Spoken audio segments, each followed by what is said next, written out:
All right, in this video, what we're going to do is get Watchify working in our Gulp file. So, yeah. Now, this it is pretty straightforward, but it does have some interesting things that it does require that we're going to have to do some interesting things to our Gulp file. And the reason for that is I kind of want to reuse all of this code.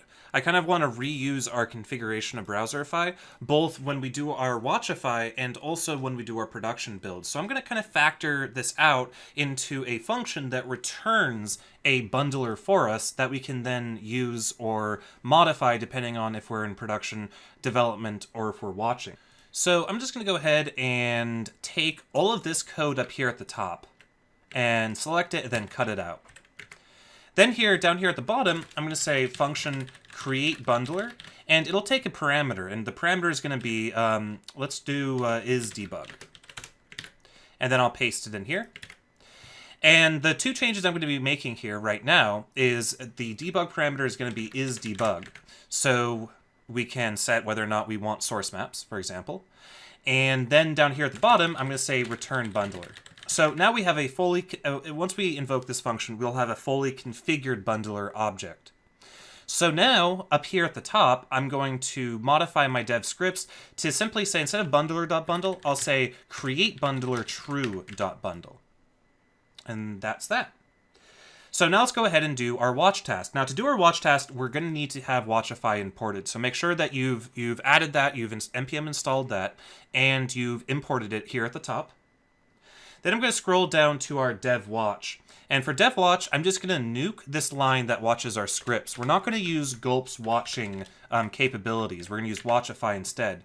Now, the way we use Watchify is we create our bundler, we then wrap it in Watchify, we then build our bundler, and then we add an event handler to Watchify saying, hey, when our files have changed, when any of our dependent modules have changed, go ahead and perform this task. And in this case, our task is going to be to re-perform the bundle.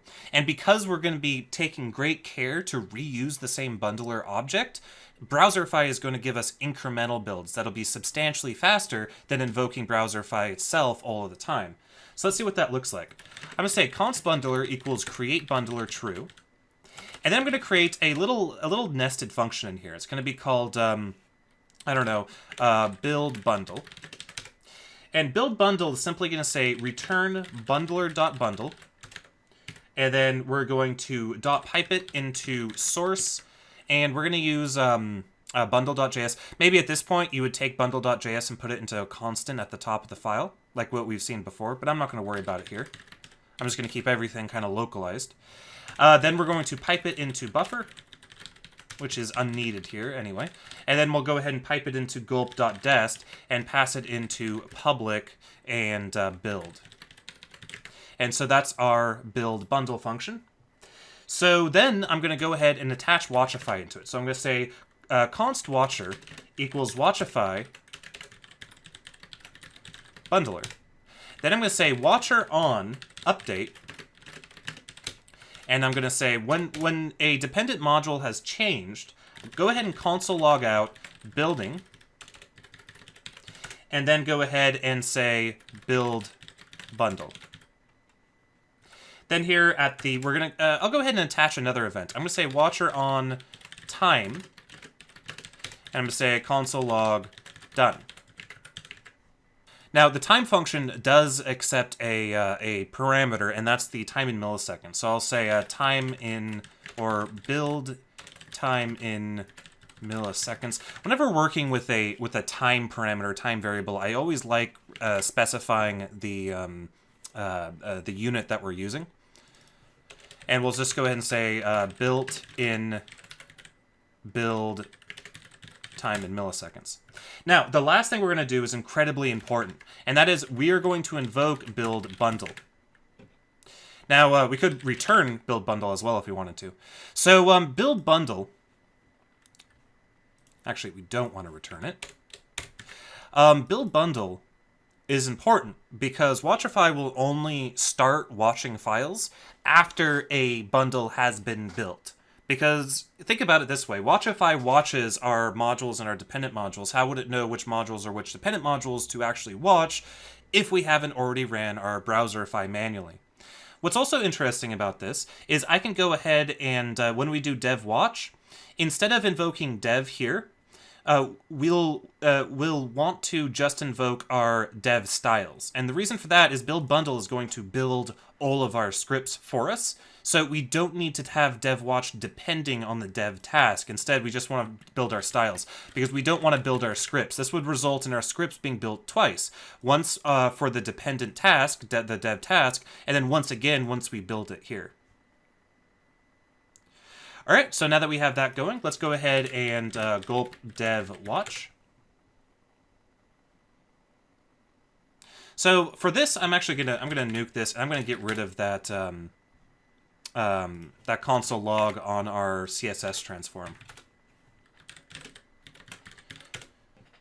I kind of like it there, but that's gonna clutter up our output a little bit, and it'll be hard to know what's going on. Okay, so built in 2 seconds, 2.6 seconds. So now let's go ahead and jump into our source scripts application.js and add a console log down here. Console log, whoa. Hit Control S and says building and then built in 1 second. If we remove it, it's still going to build in around 1.7 seconds here. So let's go ahead and take a look at some potential ways that we can speed that up. The simplest way is going to be just jumping into the gulp file, hopping down to where we create our bundler, so the create bundler method, or function rather, and adding a cache option here. So if we come over here and rerun our gulp dev watch, our first build is still going to take a moment to run. It still is going to take 2.8 seconds. But if I go ahead and make a change and save it out, notice how we're now getting builds in about 500 milliseconds. So you see it's no longer processing, or rather reprocessing the files that it might not need to. Now, there's an alternative way to also speed things up, and that's passing into our bundler, our Browserify function here, no parse. And no parse is used when you have a node module that's not going to have any requires inside of it. So everything is just one file. So you notice that, like, for example, jQuery and Lodash, when you include those modules in, they've already been kind of compiled and processed, and all of the require statements have been removed. So when you pass a no parse, it tells Browserify not to parse that file for require calls. So I'm going to pass in Lodash, jQuery, and jQuery UI. So this should speed up our initial build a little bit. Doesn't seem to have had that effect, and it looks like our incremental builds, however, are about 100 milliseconds faster. So obviously, the no parse flag would have more of an effect when we have a bunch of external libraries that are very, very large. Maybe if you had, in addition to Lodash and jQuery, you had React or Angular or something to that effect. The final way that you would perform some sort of optimization, or another level of optimization here, is we could have multiple bundlers. We could have our bundlers for our own scripts, our own files, and then we can also have bundlers, or a bundler created for our vendor scripts. So what you would do is you would take, like what we did with require earlier, require.js, you would take your vendor scripts, Lodash, jQuery, jQuery UI, and create a bundle out of them. So what you would do is you would create a Browserify instance and then use the require property to pull in force all of these modules to be loaded into one bundle. Then you would, on your own bundler, instead of no parse, you would use exclude. So the difference here being that your first bundler, you'll run it in a different gulp task, and that will go out and create your vendor bundle with all of your vendors by doing require all of these, but without this file, because you would have a blank bundle and you would bring in require, and then for your own bundle, the one that contains your actual application code, instead of require, you would do exclude. And so then you'd have two bundles, and you would include both of those bundles on the page. And that's a method of how you could do code splitting. But yeah, I think in the next video we'll look at production builds and wrap up Browserify. So we'll see you then.